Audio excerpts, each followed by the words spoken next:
حضرت حنزلہ رضی اللہ تعالیٰ عنہ، آپ کی شادی ہوئی، نکاح ہوا، اور ابھی آپ گھر پہنچے ہیں اور اپنی زوجہ کے پاس ابھی آپ تشریف لے گئے ہیں، تو کچھ ہی وقت گزرا کہ حضور علیہ الصلوۃ والسلام کا پیغام آ گیا کہ جنگ کے لیے نکلنا ہے۔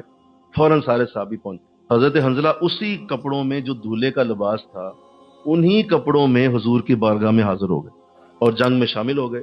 جنگ میں گئے تو شہادت پائی، شہید ہو گئے۔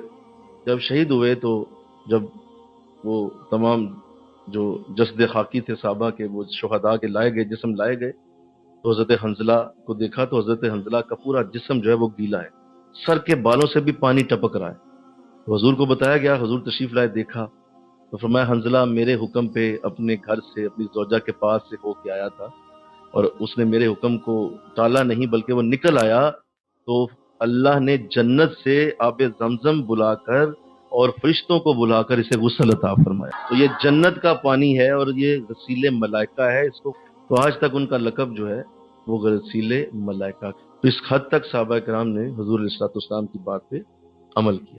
حضرت ابی بن کعب رضی اللہ تعالیٰ عنہ، آپ نماز پڑھ رہے تھے، نماز کے دوران ہی آپ کو حضور علیہ الصلوۃ والسلام نے یاد فرمایا اور آواز دی کہ ابی کعب کو بلائے۔ حضرت ابی کعب کو پیغام ملا، آپ نے نماز تیزی سے پڑھی، نماز جلدی میں پڑھی، سلام پھیرا اور حضور کی بارگاہ میں حاضر ہو۔ جب پہنچے تو حضور نے فرمایا دیر ہوئی ہے، کیا ہوا، دیر سے کیوں پہنچے؟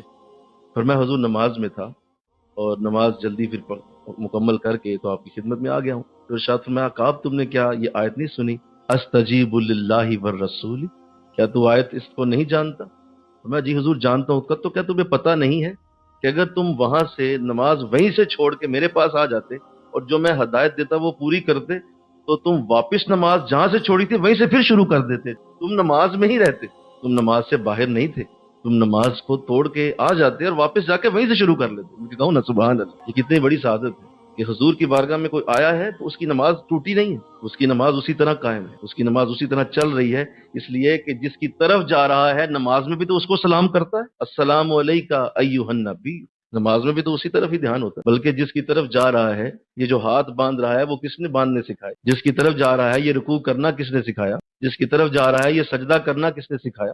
جس کی طرف جا رہا ہے یہ تحیات پڑھنی کس نے بتائی؟ یہ تو سارا رسول نے بتایا۔